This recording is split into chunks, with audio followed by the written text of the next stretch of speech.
Good morning dear students.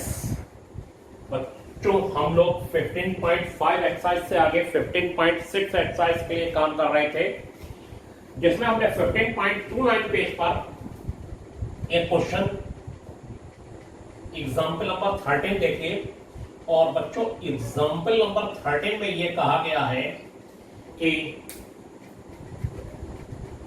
In equation 3x plus 4y is greater than or equal to 12 और y is greater than or equal to 1 को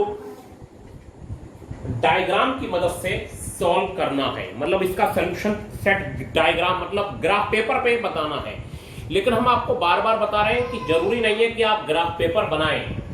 graph paper कोई बनाना जरूरी, graph paper पर बनाना कोई जरूरी नहीं है। लेकिन ये एक्स एक्सिस बनाइए, ये जो एक्स है, और ये बच्चों y एक्सिस बनाइए, और इसमें ये 1 2 3 4 ये इस तरीके से ले लिया जाए 1 2 3 4। और बच्चों फिर इस पर 1 2 3 4 ये ले लिया जाए, और इनके बीच डिस्टेंस को आप इक्वल मेंटेन करिए, इक्वल डिस्टेंस मेंटेन करिए 1 2 3 4 और फिर 1 2 3 4।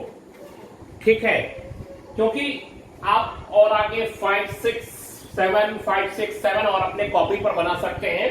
लेकिन देखिए यहाँ इक्वेशन क्या है, 3x plus 4y is greater than or equal to 12। तो बच्चों 3x plus 4y is equal to 12 कर लीजिए, और इसमें x 0 लगा के y निकाल लीजिए। y की वैल्यू 3 हो गई, और y 0 लगा के x निकाल लीजिए, x की वैल्यू 4 हो गई, और y is greater than or equal to 12, तो y is equal to 1 हो गया, और y is equal to 1 दूसरी इक्वेशन हो गई। बच्चों यहां पर 2 इक्वेशन हो गई, एक हो गई 3x plus 4y is equal to 12 और एक हो गई y is equal to 12। हमने लाइन को फर्स्ट वाली देखा कि वो 0,3 और 4,0 से जा रही है। 4,0 बच्चों यहां पर हो गया, हमें बस लाइन बनानी है, जरूरी नहीं हम कौन सा 0 रख रहे हैं, ये मैटर नहीं करता। ये आप डिसाइड कर लीजिए कि 0 लेके बनाना है या x1 ले लीजिए और y निकाल लीजिए, x2 ले लीजिए और y निकाल लीजिए, ऐसे करके आपको निकालना है। ये आपकी मर्जी पर डिपेंड करेगा। लाइन बच्चों 4,0 और 0,3 से पास हो रही है, ठीक। और लाइन जो है दूसरी y is greater than or equal to 1 का मतलब है y is equal to 1, y is equal to 1 का मतलब होता है बच्चों एक ऐसी लाइन जो x एक्सिस के पैरेलल है, y is equal to 1। ये लाइन ध्यान रखिए, ये लाइन हमेशा x एक्सिस के पैरेलल होगी, 10th में आपको सर ने बताया हो, या फिर हम लोग अभी स्ट्रेट लाइन चैप्टर पढ़ेंगे। y is equal to 1 का मीनिंग है एक लाइन x एक्सिस जो होता है उसके पैरेलल है बच्चों, और वो 1 डिस्टेंस पर है। कितने डिस्टेंस पर है ये 1, और 1 डिस्टेंस पर होने के बाद ये 1 डिस्टेंस पर है हमेशा। तो ये x एक्सिस के पैरेलल, क्योंकि इसमें x 0 रखिए तो y1 x1 रखिए, तो y1 x -1 रखिए तो y1, y is equal to हमेशा 1 बना रहेगा। और ये लाइन देखिए जो x एक्सिस के पैरेलल है और 1 डिस्टेंस पर है, इस पर y हमेशा बच्चों 1 बना हुआ है, और y 1 बना हुआ है। तो इसमें हम लोग ये काम करेंगे बच्चों कि पहले ये वाली लाइन का शेड देखेंगे किधर होगा। इस लाइन को जिसमें हमने 3x plus 4y greater than or equal to 12 लिया, तो ये लाइन हमने 3x plus 3x ये वाला ले लिया, 3x plus 4y is equal to 12 ये ले लिया, और ये वाली लाइन बच्चों y is equal to 1 है। इसके इधर का रीजन शेड होगा, x0 और y0 लगा दीजिए। x0 और y0 का मतलब होगा बच्चों 0 12 से बड़ा होता है, 0 12 से बड़ा नहीं है, इसमें 0 12 से बड़ा नहीं है, 0 12 से बड़ा नहीं है। तब क्या है देखिए ध्यान से, 0 12 से बड़ा नहीं होता तो इसके इधर का रीजन शेड नहीं होगा, 0,0 की तरफ वाला रीजन शेड नहीं होगा। 0,0 के बच्चों अपोजिट साइड का रीजन शेड हो जाएगा, इधर साइड का रीजन शेड हो जाएगा, ये जो रीजन है। और ये रीजन शेड होने के बाद देखिए इसका एक पोर्शन ये भी है, ये भी है, ये भी है, और y इज ग्रेटर देन और इक्वल टू 1 में क्या होगा बच्चों, कि इसमें y 0 लगाएंगे, x लगाने को नहीं है, तो 0 1 से बड़ा होता है, 0 1 से बड़ा नहीं है, इसलिए इसके अपोजिट साइड का रीजन शेड होगा, यानी ऊपर का रीजन बच्चों शेड हो जाएगा, ये वाला और ये वाला शेड हो जाएगा। ऐसा कौन सा रीजन है जिसमें दोनों रीजन आ गए? देखिए ये वाला, जिसमें ये आपको इस टाइप के अगर 2 रीजन है तो जिसमें ये वाली चीज आपको दिखाई देगी जो मैंने बनाया। देखिए इसमें इसका रीजन आता है y इक्वल टू 1 का, इसका नहीं आता। इसमें 3x plus 4y equal to 12 का आता है, y इक्वल टू 1 का नहीं आता। और ये वाला रीजन जहां ये जो चल रहा है मेरा, ये जो पेन चल रहा है, ये वाला रीजन, इसके इधर वाला रीजन, इधर वाला पूरा ये वाला रीजन जो होता है, इसमें दोनों के रीजन आ जाते हैं। और बच्चों दोनों के रीजन आ जाते हैं तो यही इसका सॉल्यूशन सेट हो जाएगा। तो मैं आंसर लिखूंगा बच्चों, देखिए क्या आंसर ये लिखूंगा कि डार्क इक्वल टू भी है dark line a b c comma b c and c x, c से लेके एक्स तक। और इससे पहले ए बी से पहले लिख लीजिए वाई ए और ए बी। वाई ए से हमारा मीनिंग है कि ये वाली वाई ए और ए ये वाई ए बी और बी बच्चों एक्स बी डी, चाहे से बी डी मान लीजिए, ठीक है, और बी डी, ठीक है। तो बी सी मत लिखिए, लिखिए वाई ए, वो तो गलत था, ए बी और बी डी। ये देखिए वाई से आए ए तक ये रीजन, फिर ए से आए बी तक और बी से आए बच्चों डी तक, और इसके नीचे का तो लेना ही नहीं है, ठीक है। तो ये है dark line this and upper shaded region of y A B and B D represent the solution set of given equation, solution set of given equation। y ए बच्चों y ए बी और बी डी, और इसके ऊपर का reason अपर shaded reason इसका represent करता है solution set of given in equation. बच्चों तो आपने देखा कि यह भी अच्छा क्वेश्चन था, लेकिन बताने में काफी देर लगती है कि पहले लाइन ड्रा करना है, फिर रीजन किधर का लेना है बच्चों, ठीक है। और इसके बाद अब देखिए हम क्या आपको एक्सरसाइज का क्वेश्चन बता। हाँ तो बच्चों अब देखिए हम आपको एक्सरसाइज का सेकंड क्वेश्चन बता रहे हैं, और सेकंड के फर्स्ट पार्ट में बच्चों ये कहा गया है कि फर्स्ट पार्ट ये कहता है कि 15.6 एक्सरसाइज का सेकंड का फर्स्ट पार्ट कि show that the solution set of the following linear equation is empty set, कि ये जो इन इक्वेशंस है x - 2y is greater than और इक्वल टू 0 और 2x - y is less than और इक्वल टू -10, और x 0 से ग्रेटर है और 0 के इक्वल है, y 0 से ग्रेटर और इक्वल है। तो ये फर्स्ट क्वाड्रेंट की बात हो रही है, ये x ग्रेटर देन और इक्वल टू 0 और y ग्रेटर देन और इक्वल टू 0। हम लोग फर्स्ट क्वाड्रेंट की चर्चा कर रहे हैं बच्चों।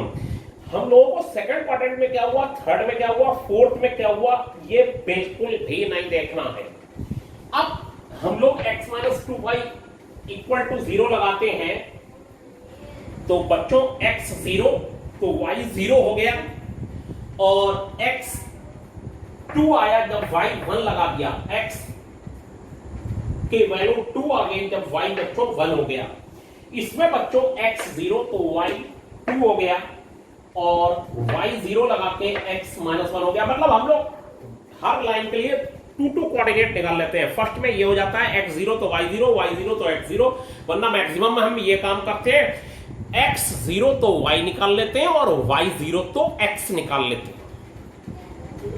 और जब बच्चों ये लाइन फर्स्ट ड्रा करी जाएगी तो ये x 0 0 से जाएगी और x 2 और y 1 से जाएगी। ये रफ आइडिया भी सही होना चाहिए, इनके बीच इक्वल डिस्टेंस मेंटेन होनी चाहिए।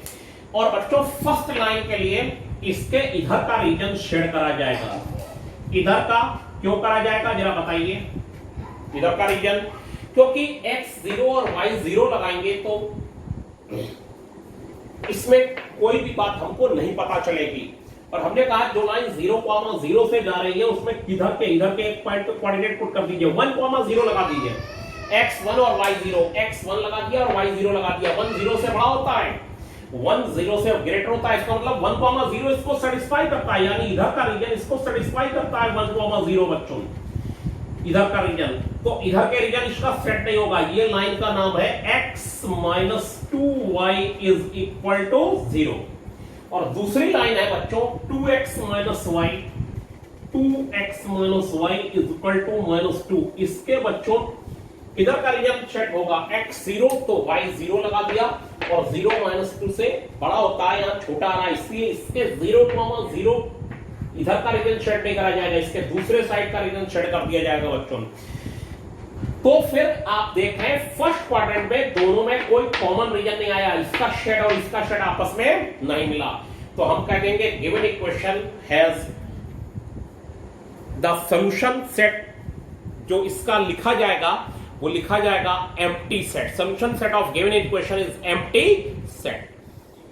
फर्स्ट क्वाड्रेंट, वैसे ये आगे जाके आपस में मिल जाएंगे, यहां देखिए ये मिल जाएंगे आपस में, लेकिन इस क्वाड्रेंट में हमें नहीं लेना, इस क्वाड्रेंट में नहीं लेना और इस क्वाड्रेंट में नहीं लेना। क्यों नहीं लेना? क्योंकि x0 और y0 से ग्रेटर है, यानी फर्स्ट क्वाड्रेंट में लेना है, और इसमें आपका रीजन कॉमन नहीं मिल पा रहा है। और जब बच्चों नहीं मिल पा रहा है तब क्या होगा? जब नहीं मिल पा रहा है, जब नहीं मिल पा रहा है तो लिख दिया जाएगा solution set of given equation is empty set. इसका सॉल्यूशन सेट बच्चों कैसा है? एम्प्टी सेट है। अब बच्चों देखिए, हम आपको जो क्वेश्चन बता रहे हैं उस पर ध्यान दीजिएगा।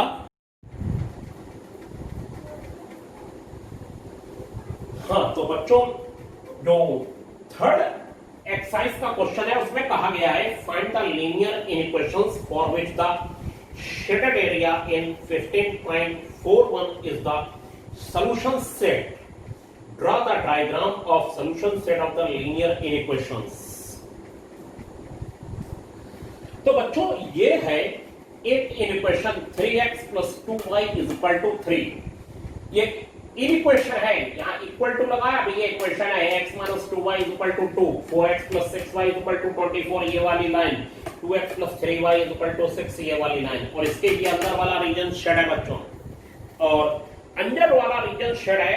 तो ऐसा हुआ होगा कि इस लाइन के इधर का रीजन शेड करा होगा, इसके इधर का रीजन शेड हुआ होगा, जहां मेरा ये स्केल चल रहा है इसके इधर का रीजन शेड हुआ होगा, और इसके इधर का रीजन शेड हुआ होगा। कल की जो वीडियो आएगी उसमें आप देखेंगे कलर्ड फिगर पूरी, उस कलर्ड फिगर से आपको बहुत कुछ बच्चों क्लियर होगा।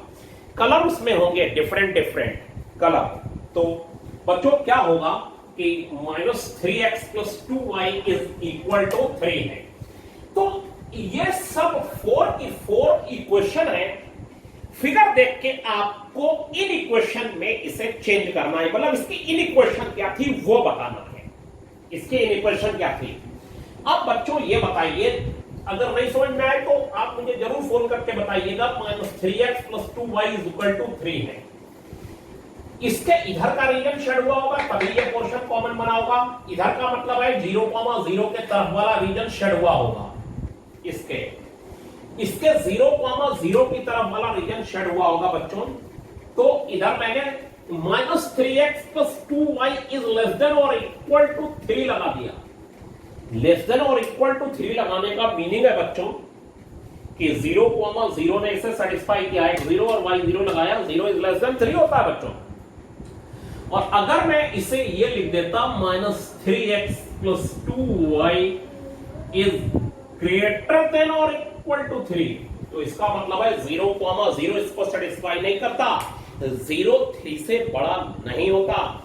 <= का मतलब है 0,0 इसको सेटिस्फाई कर रहा है। अब क्या होगा बच्चों? x - 2y = 3, तो इसके भी 0, इधर का रीजन शेड हुआ होगा तभी ये पोर्शन कॉमन बना। इतना 0,0 इधर का मतलब है 0,0 की तरफ वाला रीजन, की तरफ वाला रीजन इसको सेटिस्फाई कर रहा है, इसीलिए ये भी लेस देन और इक्वल टू 0 हो गया, क्योंकि x 0 लगाएंगे y 0 लगाएंगे तो 0,0 इसको सेटिस्फाई यानी 2 से छोटा हो रहा है। अब क्या होगा 4x + 6y = 24 है बच्चों। इसमें क्या होगा बच्चों 4x + 6y = 24 में 0,0 लगाइए, 0,0 लगाने पर 0,0 इस तरफ वाला रीजन इसको सेटिस्फाई कर रहा है, इसलिए इसमें भी लेस देन और इक्वल टू हो जाएगा। अगर ग्रेटर देन और इक्वल टू होता तो 0 24 से ग्रेटर नहीं होता, तो इसके इधर का ऊपर का रीजन शेड होता बच्चों, ठीक है। और अब बारी आई 2x + 3y = 6 की, इसके 0,0 के अपोजिट वाला उधर वाला रीजन शेड हो रहा है, इधर 0,0 नहीं पड़ रहा है, इसका मतलब है 0,0 इस इक्वेशन को सेटिस्फाई नहीं कर रहा है। x 0 लगाओ, y 0 लगाओ, 0,0 0 6 से बड़ा होता है ऐसा नहीं है, इसीलिए जब 0,0 इसको सेटिस्फाई नहीं कर रहा है तो इसमें ग्रेटर देन और इक्वल टू लगा दिया, क्योंकि x 0 और y 0 लगाएंगे तो 0 6 से बड़ा नहीं होता, सेटिस्फाई नहीं कर रहा है, इसीलिए इसके अपोजिट साइड का रीजन शेड हुआ होगा। और बच्चों ये थोड़ा सा कठिन है समझना कि इसमें लेस देन और ग्रेटर देन कब लगता है, तो इसमें एक रटने वाली थ्योरी ये होती है कि अगर इधर वाली वैल्यू सब पॉजिटिव चल रही है, सब पॉजिटिव चल रही है, तो अगर 0,0 की तरफ वाला रीजन शेड हुआ है, 0,0 की तरफ वाला रीजन शेड हुआ है, तब तो लेस देन और इक्वल टू लगेगा, लेस देन और इक्वल टू लगेगा, लेस देन और इक्वल टू लगेगा, और 0,0 के अपोजिट साइड का रीजन शेड हुआ है, जैसे 2x + 3y = 6 के इस साइड का रीजन शेड हुआ होगा, इस साइड का, तभी ये कॉमन पोर्शन बना होगा, तो ग्रेटर देन और इक्वल टू लग जाएगा बच्चों। और इक्वल टू लगा है तो सब में ग्रेटर देन और इक्वल टू तो लग ही जाएगा। और ये सब लाइनें डार्क हैं, इसलिए डार्क नहीं होती तो ये ऐसे डॉट डॉट होती, तो फिर इक्वल टू नहीं लगाते। तो ये हमने अब भी उल्टा काम हुआ, फिगर से हमने इनइक्वेशन बना दी।